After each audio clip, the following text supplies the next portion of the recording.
So, Brent, you guys, from what I read, the attack from Hamas happened right after you got to Israel? Yeah, we were in Egypt for several days, and we had crossed over from Egypt into Israel the day before the attack. And so we were just starting the Israeli part of our journey. What did you guys experience that day?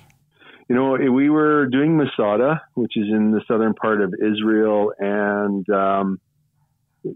when we got up, we didn't know anything really. We got to the site at Masada, and three of us were doing the hike up to Masada, and everyone else would take the cable car.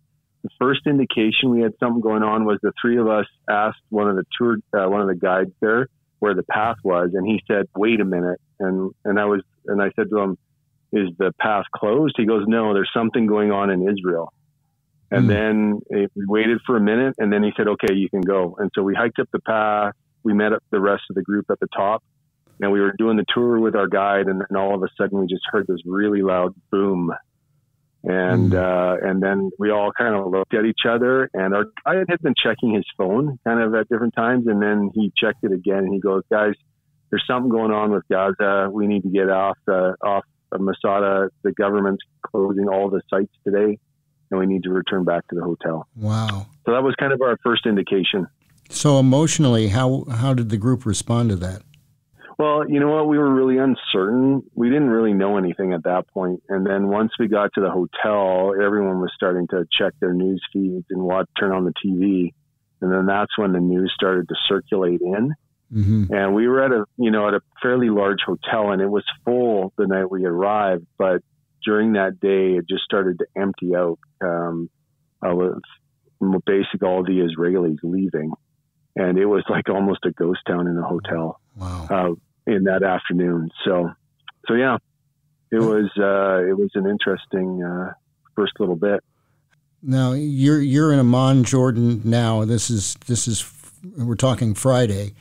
Yeah. So you were able to get there, and you guys have flights booked to get out? We do now. Yeah, we do now, which is good. How have you seen God in all of this? Oh, yeah. You know what? We definitely have. We were supposed to be in the Dead Sea for 2 nights, and we stayed the second night. And then the following day, we were in contact with our Israeli guide with the national office there. And we were supposed to go up to Galilee, which is in northern Israel. And we were debating what we should do. And the guide said, "No, I think we should go." Their office said we should go. And so we made the decision to go, and it was the right decision. We went up to Galilee. We saw lots of tanks and soldiers being moved as we drove up there. And then once we reached up there, there's an air base close to where we were staying. So we heard a lot of jets, just the sound of them taking off and flying. But interestingly enough, up there, it was peaceful. It was quiet. We toured a few sites because they were still open in that area. We were always watching the news, but we never felt unsafe. And then the question was, what should we do? Because we were supposed to go to Jerusalem, and we got word that everything in Jerusalem was shut down. Mm-hmm. And so we were going, okay, what do we do now? Because we can't just sit here. And the last night we were in Galilee, we were staying on a kibbutz, and on that last night, probably about 100 Israeli reservists showed up because they were being put up in the kibbutz. And so we were standing there, and we were just watching these young kids. They're like 18, 19-year-old kids, boys, girls, basically walking in their uniforms with machine guns on their shoulders, and their officers are 20-year-olds.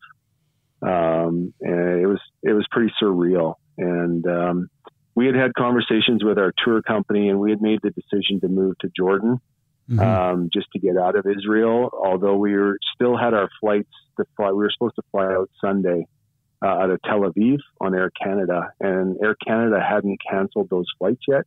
So we were trying to figure out what to do. And so our tour company, Christian Journeys, did an amazing job, and they basically allowed us to get into Jordan. And once we crossed the border, it took a couple hours. We were met by a new guide here with a bus, and they had hotels set up, and we actually ended up touring Jordan. And And we went to the Dead Sea. We went down to Petra. We did Mount Nebo, all the sites in Jordan. And about the day after we came out of Jordan, we found out that they had closed the land border between Israel and Jordan. All their land crossings had been closed. Wow. And so we couldn't go back into Israel to fly out. And then on that day, we found out that Air Canada finally had changed some of its policies. So we would be allowed to rebook without a cost. The catch was that we had to fly on Air Canada planes, and Air Canada doesn't fly out of Amman, Jordan. Oh boy! And so we had to get some out of pocket money. So we had to pay extra. So we arranged a flight to go to Dubai, and then Air Canada will take us from Dubai all the way back to Vancouver without cost. So they're changing the tickets for us, but there's an out of pocket expense. Yeah. So, but not everyone's on the same flights on our group. Mm-hmm. We have some people leaving in a few hours, like at Jordanian time, about 2-3 in the morning. Mm-hmm. The last 12 of us will be leaving Saturday night here at 6. Mm. Hopefully, most of us should arrive back in Vancouver on Sunday afternoon, at the latest at about 5. Wow. So, wow. It's a long journey, but God kept us safe, and every time we had to make a move, it just worked out, and we always felt safe. And then when we needed to move again, God just opened a door for us. We moved, and it was just like when we look back on it, you could just see God's hand on it. And our team responded really well. Like, there were moments where people were afraid or scared or anxious, but for the most part, they hung together, and it really bonded our team. Like, we were doing a debrief today. Mm-hmm. In the afternoon, and people, there was crying. There was people going, "This is the best trip I've ever been on, with the best group of people I've ever been with."